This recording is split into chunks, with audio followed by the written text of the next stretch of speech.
Olá, tudo bem com você? Espero que sim. Eu sou o Fábio Costa, esse é mais um TBT da TV, aqui no canal do Observatório da TV, o nosso programa que semanalmente relembra páginas marcantes da história da nossa televisão. Vamos falar nesta semana de uma novela que está completando 30 anos e, para muitos, é a melhor novela que o SBT produziu na sua trajetória. Éramos Seis, baseada na obra de Maria José do Pré.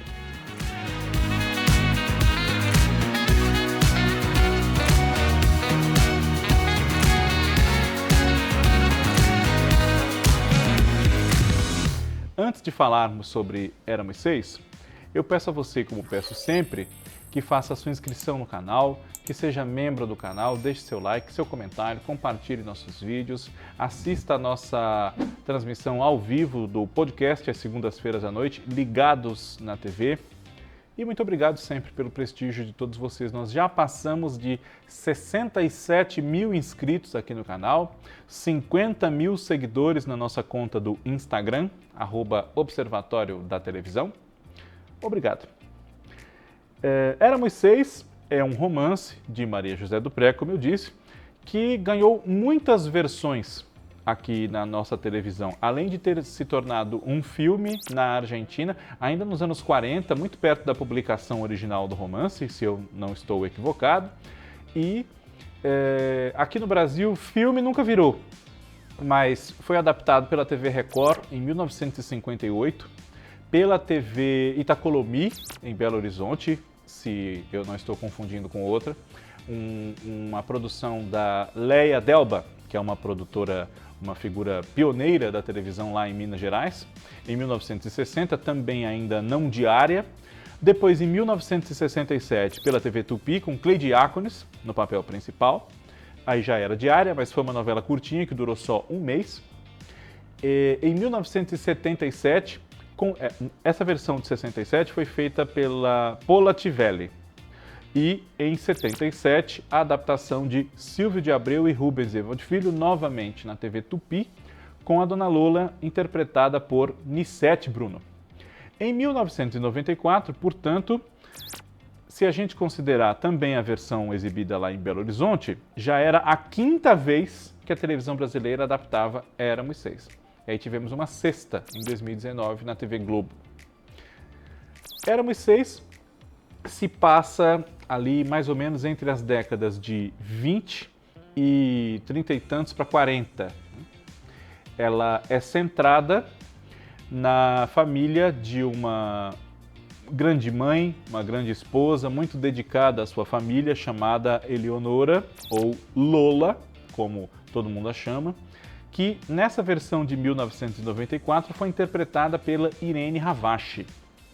Dona Lola era casada com um vendedor que trabalhava numa loja de tecidos chamado Júlio, que era o Otton Bastos, e eles tinham 4 filhos. O Carlos, que era um bom menino, o orgulho da mãe, interpretado pelo Caio Blatt na primeira fase da história, e quando adulto, pelo Jandir Ferrari. O Alfredo, que era o garoto problema, rebelde, não queria saber de estudar, tinha uma birra com o irmão, desde eles pequenininhos, o irmão Carlos, que era um bom menino, perfeito, que não dava problema, enfim. Alfredo, quando criança, era o Wagner Santisteban, e depois que cresce é o Tarcísio Filho. O Julinho, que era o Rafael Pardo, e depois, quando cresce, é o Leonardo Brício, um menino que não é exatamente problemático, mas a gente pode dizer que é o mais ambicioso dos 4 filhos. E especialmente na idade adulta, nós podemos perceber claramente isso. Ele segue a trilha do pai, inclusive trabalhando com o mesmo patrão do pai, substituindo até o pai, a gente pode dizer, no serviço da loja de tecidos de um comerciante de origem turca, se eu não estou enganado, né? O seu Jorge Assad, que é o Antônio Petrin. E a caçula desses 4 filhos é a Isabel, papel da Luciana Braga na fase adulta, e quando criança era uma atriz mirim chamada Carolina Vasconcelos. Por ser a filha caçula e por ser a única menina, era a preferida do Júlio. O Carlos era o preferido da Dona Lola, a Isabel era a preferida do Júlio e os outros dois ficavam ali pelo meio de campo. Não que eles fossem maltratados nem nada disso. O Alfredo dava problemas, apanhava do pai, o pai fazia ajoelhar no milho, esse tipo de coisa, mas claro que os pais amavam muito esses filhos e se sacrificavam muito por eles. Mas o Júlio, inclusive com uma mentalidade típica não só daquela época, mas talvez principalmente, para compensar os muitos sacrifícios que ele fazia para poder pagar as prestações da casa que eles haviam comprado para morar e sustentar a mulher, sustentar esses filhos, enfim, Júlio de vez em quando dava umas escapadas para um cabaré, dizendo que tinha que fazer um balancete, colocar o estoque em dia na loja e ia com o seu amigo, seu parceiro de trabalho, o Almeida, que era o Paulo Figueiredo, para esse cabaré, onde havia uma profissional que trabalhava lá, que era um caso fixo do Júlio, a Marion, vivida pela Elisângela. Marion, apesar de saber muito bem comer a vida, sonhava um dia que, quem sabe, o Júlio, já que ela gostava dele, né, o Júlio largasse a família para viver com ela. Tinha essa esperança. Mas é claro que era uma esperança vã. O Júlio não tinha... De coragem talvez ele tivesse, mas ele não tinha disposição para isso. Não tinha motivo. Também trabalhava nesse cabaré o Alaor, que é o personagem do Rodrigo Lopes, especialmente na fase em que os meninos são grandes, né, os filhos todos do Júlio. Ele também se implica em questões políticas, perseguições do governo contra ele, contra o Alfredo, enfim. A história se passa numa época de muitas transformações na vida de São Paulo e do Brasil. O movimento dos tenentes, a coluna Prestes, depois a Revolução de 30, o governo de Getúlio Vargas, enfim. A Revolução de 32, claro, e que tem uma participação importante no desenrolar do enredo, inclusive. Os fatos da Revolução de 32. Na casa do lado da família da Dona Lola, mora a família da Dona Genu, que é a Jandira Martini, casada com um funcionário da companhia telefônica, o senhor Virgulino, que era o Marcos Caruso. Ela vivia tratando ele pela rédea curta, era muito autoritária com ele, muito severa, muito perseguidora.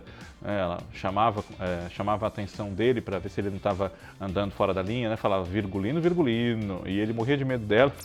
Mas no fundo ela era uma boa pessoa, assim, um pouco exagerada talvez, um pouco dramática demais, adorava um velório, um enterro, tinha uma coisa mórbida assim de querer acompanhar funerais, elogiar se os funerais eram bonitos, tinham pouca gente, muita gente, isso vem do livro inclusive. E Dona Genu e Virgulino tinham dois filhos, o Lúcio, que era o Roberto Lima na primeira fase e o João Vitti na segunda, e a Lili, que era a Paula Cidade, menininha, e quando cresce passa a ser a Flávia Monteiro. Lili gostava do Julinho, desde a infância. E o Lúcio gostava da Isabel. Chega a namorar com a Isabel, enfim, mas não é com ela que ele vai realizar o sonho de se casar e ser feliz. O seu Assad, patrão do Júlio e depois patrão do Julinho também, tem uma esposa, que é a Dona Karime. Aliás, Dona Laila, que é interpretada pela Maria Estela. Os dois têm uma filha, que é a Maria Laura. Primeiro a Carolina Gregório, depois que se torna uma moça adulta, é a Luciene Adami. E a Dona Laila morre no decorrer da narrativa. Aí sim ele se casa com a Karime, que é a Angelina Muniz, mais jovem do que ele, uma moça muito bonita, que chega a ter um envolvimento com o Alfredo. E ao contrário dela, ela já tinha um outro tipo de comportamento, mas a primeira esposa dele, a mãe da Maria Laura, a Dona Laila, tinha um desejo de entrar para a sociedade, uma coisa que muitos imigrantes queriam quando conquistavam dinheiro, mas não conquistavam posição, eram vistos com preconceito. E na novela havia, ainda que de leve, essa abordagem, que tem parentesco, por exemplo, com o teor das obras do Jorge Andrade, né? E do Benedito Rui Barbosa também, em certa medida, a posição dos imigrantes na construção de São Paulo. Maria Laura acaba se casando com o Julinho. Julinho se casa com ela por uma questão de querer subir na vida, enfim. Ele torna-se até sócio do sogro, se a memória não me falha. Mas ele não tem nenhum amor pela Maria Laura. E nem ela por ele, é mais uma coisa de querer dominá-lo, de querer oprimi-lo com o seu dinheiro, que ela sabia muito bem que ele desejava ter. Na verdade, o Julinho se arrependia de não ter casado com a Lili. Ele gostava da Lili. Mas a Lili acaba tomando o rumo dela com um estudante que aparece na segunda fase, um estudante de medicina chamado Marcos, que é interpretado pelo Nelson Baskerville, amigo ali dos filhos da Dona Lola, amigo do Lúcio também. E Lúcio e Alfredo, por exemplo, que cresceram juntos, eles passam a ter grandes dificuldades de cunho ideológico, se colocam em posições opostas, não necessariamente nos campos políticos que eles defendem, digamos, mas por uma questão de discordância quanto às reações, às atitudes em meio a tantas transformações, inclusive no mundo. Eles pegam a época da Segunda Guerra por iniciar-se, né, enfim, no seu decurso, e a narrativa da família de Dona Lola, junto a esses vizinhos e amigos, enfim, da região da Avenida Angélica, onde eles moravam, torna-se uma redução do que se promoveu na vida de várias famílias de São Paulo naquela época, a gente pode dizer. Éramos Seis é uma novela muito paulista e o SBT acertou muito bem nessa ocasião em escolhê-la para retomar a produção da sua teledramaturgia, um projeto que nessa época foi liderado pelo diretor Newton Travesso. Outros personagens de muito destaque em Éramos Seis, alguns só aparecem na segunda fase, enfim, né? Mas tem muitos focos de interesse nessa história, esse painel de muitas personalidades. Dona Lola havia nascido em Itapetininga e lá ainda morava a família dela. A sua mãe, Dona Maria, que fazia doces, enfim, fazia uns quitutes e vendia para fora, criou assim as suas 3 filhas depois que ficou viúva. E, além da Dona Lola, quais são essas outras 2 filhas? A Clotilde, que era a Jussara Freire, uma moça, como se convencionava dizer, solteirona, muito tímida, muito retraída, muito preocupada com o que as pessoas iam falar dela, enfim, e isso faz com que ela tenha muita dificuldade em assumir para o mundo o grande amor que ela passa a sentir pelo Almeida, o amigo do cunhado, o Júlio, né? E a outra irmã é a Olga, papel da Denise Fraga. A Olga se casa com o seu namorado da juventude, um farmacêutico, Zeca, que é o Osmar Prado, e os dois são muito engraçados no seu romance, no ciúme que ela sente dele e na extrema bajulação que a Olga tem, ela é deslumbrada, quer crescer na vida, quer ter dinheiro, enfim. Ela bajula até dizer chega uma tia rica que elas têm, que é uma irmã do pai que se casou com um homem muito rico e morava em São Paulo. A tia Emília, que era o papel da Natália Timber. Tia Emília tinha como passatempo colecionar informações sobre a genealogia das famílias quatrocentonas. E era viúva também e tinha 2 filhas.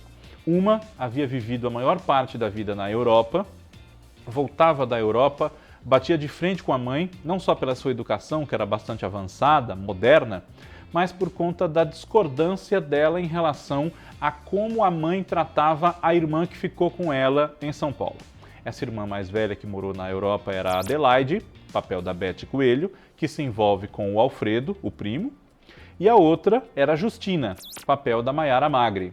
Justina era uma moça muito bonita, mas um trauma de infância muito sério envolvendo o pai fez com que ela estacionasse numa certa idade, assim, de 8, 9 anos. Embora ela já fosse adulta, ela não se comportava como uma mulher adulta. Tinha sérios problemas psicológicos essa jovem. Mas, com o devido tratamento, com a devida atenção, mais do que carinho, zelo e amor que a tia Emília tinha muito por ela, talvez ela ainda tivesse perspectivas de uma vida, por assim dizer, mais normal. Temos também nessa novela o núcleo do seu Alonso, um comerciante. Ele tem um armazém, uma venda ali perto da casa da Dona Lola, era o papel do Humberto Magnani.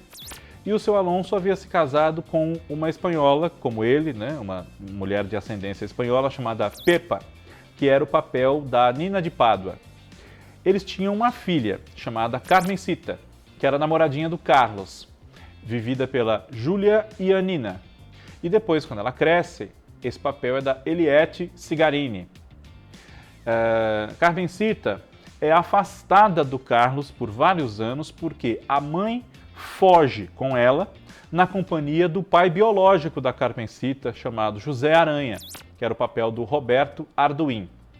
E também temos nessa novela, eu esqueci de falar, no núcleo de Itapetininga, tem uma tia, uma figura maravilhosa, que é a irmã da Dona Maria, a tia Candoca, que é a Vilma de Aguiar. Ela vive reclamando de doença, de dores, de cansaço. No fundo, ela quer fugir do trabalho, né? Mas ajuda a irmã, ajuda as sobrinhas, é uma pessoa muito bondosa, muito caridosa, não tem muita papa na língua, mas a gente gosta de ter por perto. Também temos entre os personagens dessa história de Éramos Seis, algumas figuras que não participam da novela toda, como a Madame Bulhões, que é a coordenadora do espaço de danças num clube de gente rica em São Paulo, vivida pela Marilena Ansaldi. Depois essa função passa a ser preenchida pela Madame Bulcão, que é a Clarice Abujamra, na segunda fase da novela. Temos também o Higino, que é o mordomo da tia Emília, ajuda ela a lidar com as filhas, enfim, com o dia a dia da casa, que era o papel do Paulo Hesse. E a professora Benedita, que era a Cláudia Mello, que era a professora do Alfredo na escola.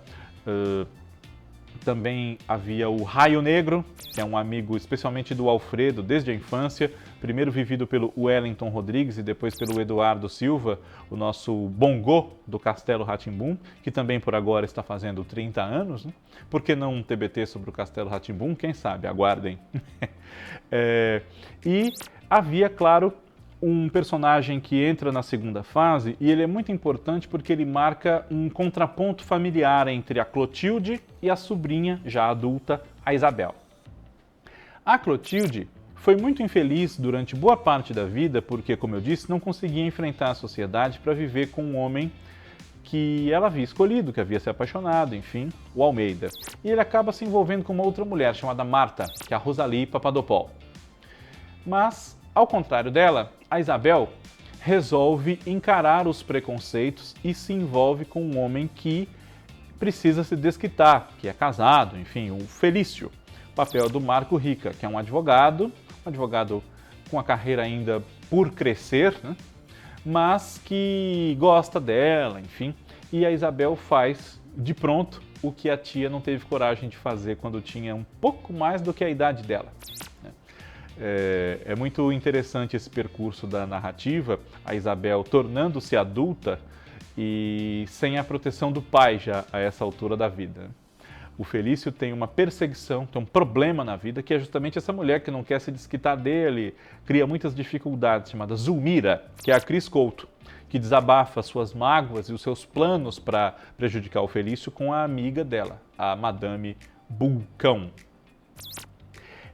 Uma curiosidade dessa versão dos anos 90 de Éramos Seis é que a Ana Paula Arósio primeiro queriam a Angélica, que estava contratada do SBT nessa época, mas não deu certo, então apareceu a Ana Paula Arósio para fazer uma participação de alguns capítulos no papel de uma jovem chamada Amanda, que era um interesse romântico do Carlos enquanto ele não reencontrava a Carmencita, em quem ele nunca deixou de pensar.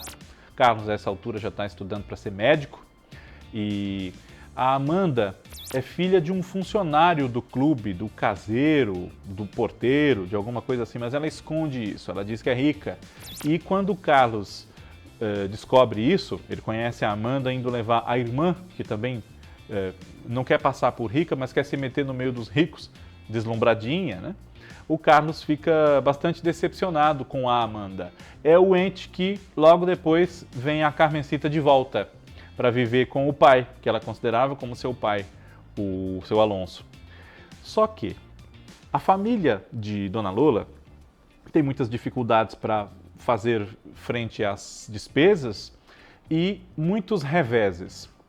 Júlio acaba morrendo, abusando das noitadas e também da pimenta. Ele tem úlcera e essa úlcera vai piorando e ele acaba morrendo dessa úlcera. Deixa a Dona Lola com os 4 filhos ainda por terminar de criar e ela se vê obrigada a vender doces e a fazer tricô para vender para fora. O filho, o Carlos, tem que adiar, pelo menos temporariamente, o sonho dele de se tornar médico, porque ele vai trabalhar num banco ou coisa que o valha para ter dinheiro para ajudar a mãe a criar os irmãos. O Alfredo não quer nada na vida, não para em serviço nenhum, só arruma confusão, quer saber de coisas fáceis. Embora ele trabalhe durante um tempo com o Raio Negro numa oficina mecânica. Tinha um patrão chamado Osório. E o Julinho, como eu disse, vai trabalhar, acaba meio que herdando o lugar do pai na loja de tecidos do seu Assad, e a Isabel, que estudava para ser professora, casa-se logo, enrola-se na vida com o Felício. Essa novela, conforme a família se desagrega, é aí que justifica o nome Éramos Seis. Os filhos atingem a idade adulta e vão tomando seus próprios caminhos. Dona Lola já perdeu o marido. Depois morre o Carlos. O Carlos é vítima de um tumulto policial, militar, enfim, uma convulsão que ocorre durante os dias da chamada Revolução de 32 aqui em São Paulo. E 4 jovens que morreram no meio do tumulto são muito lembrados pelas iniciais do seu nome, que formaram uma sigla que nós aprendemos hoje até nos livros de história, MMDC, né? Martins, Miragaia, Drauzio e Camargo. Eles aparecem todos ali na novela. E o Carlos, na história de ficção, morre no mesmo dia que esses rapazes do MMDC. E a Dona Lola, os capítulos sempre terminavam com um monólogo de algum personagem. A Dona Lola, de preto, enlutada pela perda do filho, o filho preferido dela, imagine, né? Ela diz que esses rapazes acabaram perdendo a vida, deram a vida pela causa de São Paulo, estavam ali em meio àqueles acontecimentos e provavelmente vão ser sempre lembrados. Mas o Carlos dela, que morreu junto com eles também, em circunstâncias iguais, dele ninguém vai falar, só ela vai lembrar. É muito tocante. Essa novela toda é muito emocionante. Ela é feita com muita empatia pelas grandes mães. Dona Lola é uma das melhores e maiores personagens de mães da nossa teledramaturgia, nas várias vertentes que nós temos aí de muitas mães. Toda novela tem uma mãe, né? Mais de uma até. Mas poucas marcam tanto quanto a Dona Lola, quanto a Sinhana dos Irmãos Coragem, nas 2 versões, quanto Dona Armênia. Enfim, tem mães e mães, né? E Dona Lola é uma das maiores, realmente. Irene Ravache se comunicou com o público do SBT em 1994 porque a estreia da novela foi adiada na ocasião. Você deve ter visto isso num dos nossos cortes aqui do canal, inclusive. A estreia de Éramos Seis estava marcada para o dia 2 de maio de 1994. Só que o nosso piloto ídolo da nação, o Ayrton Senna, acabou falecendo em decorrência de um acidente que ele sofreu na véspera, no dia 1º de maio. Então, como a novela não tinha clima para estrear e nem atenção do público também, né, vendo por esse lado, já que estávamos todos no Brasil mobilizados pelo luto com a perda do Senna, Irene Ravache falou com o público do SBT que depois daquele momento triste vivido com a morte do Senna, não tinha como estrear a novela. Então ela foi adiada por uma semana. Estreou em 9 de maio, foi ao ar até dia 5 de dezembro, recuperou uma grande audiência para o SBT nesse horário da noite, era exibida em 2 horários, às 7h45 e por volta de 9h30, 10 da noite, sempre quando acabava a novela das 7 da TV Globo e depois quando acabava a novela das 8. 2 vezes por noite os capítulos, e com muito sucesso nos 2 horários, inclusive. Tanto que outras novelas do SBT, antes e depois disso, seguiam esse mesmo expediente. No elenco da novela também tem participações do Regis Monteiro, vivendo um médico, Dr. Azevedo, Cláudio Cury, vivendo outro médico chamado Dr. Cláudio, os dois que cuidam da úlcera do Júlio. Existe o Tadeu de Pietro, vivendo um militar, Felipe Levi, vivendo um policial, um delegado, que é o Gusmões, e o Neila Torraca, fazendo um palhaço que vai trabalhar com o seu circo durante alguns dias em Itapetininga, o palhaço Sorriso. Letícia Scarpa como a Antônia Piedade, que é uma moça que desperta o ciúme da Olga em relação ao Zeca. O Zeca não tem nada com a Antônia Piedade, uma amiga dele só, mas a Olga tem ciúme. Um casal de amigos do Zeca e da Olga, que o rapaz acaba se tornando sócio do Zeca numa farmácia e dá a volta nele, ele perde tudo, tem que se reerguer, que é o Neves, personagem do Louis Strasburger. E a mulher dele, a Leontina, que é a PT Marchetti. PT Marchetti, se você não está ligando o nome à pessoa, é a Mona Lisa do Mundo da Lua, aquela moça bonita, que era uma cantora que povoava os sonhos nos clipes musicais do Lucas Silva e Silva, no Mundo da Lua, e apareceu como a Marisa Hort uma vez, mas depois ficou a PT Marchetti em alguns outros episódios. PT Marchetti fazia comerciais também naquela época, enfim. É uma novela muito bem feita, muito emocionante, que tem a cara de São Paulo, sem que isso impeça o seu sucesso e a sua comunicabilidade com todo o público brasileiro. Foi feita com muito carinho, com muito esmero, com a direção do Newton Travesso, do Henrique Martins e também do Del Rangel. Tem mais gente para citar, assim, a Lia de Aguiar, que foi a mãe do Júlio, Dona Marlene, que implicava com a Dona Lola, enfim, muita gente, que valeria muito a pena a gente poder esmiuçar, mas senão o nosso programa fica muito longo. O que realmente sobra é que o Éramos Seis é muito tocante quando você vai se dando conta do porquê desse título, como eu dizia. O Júlio morre, o Carlos morre, o Alfredo, depois de muitas cabeçadas na vida, acaba fugindo clandestino e vai ser marinheiro, enfim. Não pode ficar com a mãe aqui no Brasil, até por questões políticas. O Julinho, praticamente, é uma pessoa, como a gente define, capaz de vender a mãe em prol dos seus interesses. Então ele vai morar no Rio de Janeiro com a Maria Laura, é muito infeliz, e ela também, mas ele não consegue mais se desvencilhar dessa armadilha em que ele mesmo se colocou graças à sua ambição. E a Isabel vai viver a sua vida e agora vai ser uma nova Lola, digamos, que ela vai criar o filho do Marcos, tem uma filha ela mesma com o marido, filho do Marcos, mentira, o filho do Felício, desculpe. E assim ela vai, quem sabe um dia, experimentar o que a mãe dela, nessa avançada idade, depois de sofrer muito, acaba passando. Ela é obrigada a vender a casa para ajudar o Julinho a investir, a ser sócio, enfim, do seu Assad, os empreendimentos dele. Ela é obrigada a vender a casa que foi saldada com tanto sacrifício, inclusive depois da morte do Júlio, e fica sem ter onde morar. Ela vai morar um tempo com a Isabel, mas é a sogra que atrapalha na casa da Isabel. O Felício não gosta da presença da Dona Lola lá. E a Dona Lola dá palpite em como ela deve criar os filhos, como ela arruma a casa, como ela faz a comida. O Felício se enerva muito com isso, então a Dona Lola se sente sobrando. Ela resolve ir morar num asilo, num pensionato de freiras, mas é um asilo, tem outras pessoas na situação dela. E isso faz com que as irmãs, particularmente, sofram muito, né? Embora a Clotilde se acerte com o Almeida, ela convida a Lola para morar com ela, inclusive, mas ela diz que não, porque não quer repetir a experiência que teve com Isabel. Também não quer ir para Itapetininga para ficar lá com a Olga e os filhos e repetir a situação também com o cunhado, no caso, o Zeca, embora todos gostassem muito dela. Então ela opta por ir viver nesse pensionato com as freiras. E diz que é muito bonito, que ela tem um quartinho só para ela, que abre a janela, brinca com os gatos, vê os vasinhos de flores, etc. Recebe pelo correio os potes de compotas de doces que as irmãs mandam, e antes elas mandavam, por exemplo, 6 potes de doce de leite, 6 potes de pessegada, 6 potes de goiabada, porque era um para cada membro da família. Depois passaram a ir mandando sempre menos, porque esses membros foram diminuindo na família da Lola. Então, é muito tocante e mais de uma vez na novela se diz um ditado que vai na linha de: uma mãe é para 4 filhos, mas 4 filhos não são para uma mãe.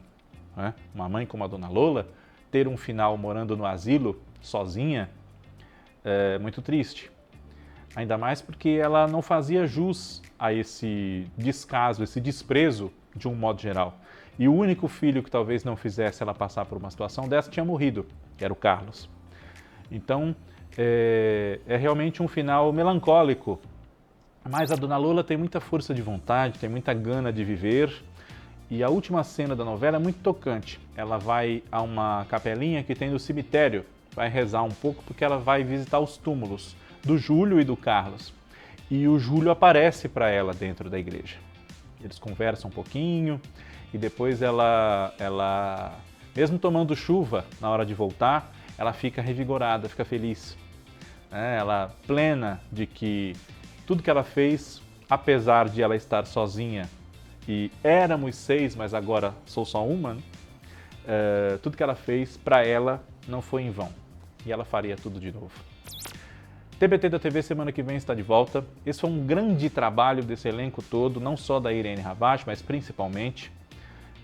Irene Ravache nessa ocasião tinha 6 anos que não fazia novela, a última tinha sido Sassaricando, e voltou em grande estilo no papel da Dona Lola, uma grande interpretação, fez jus a essa personagem, a grande atriz que ela é também, né? Então a gente podia esperar um grande trabalho como realmente foi.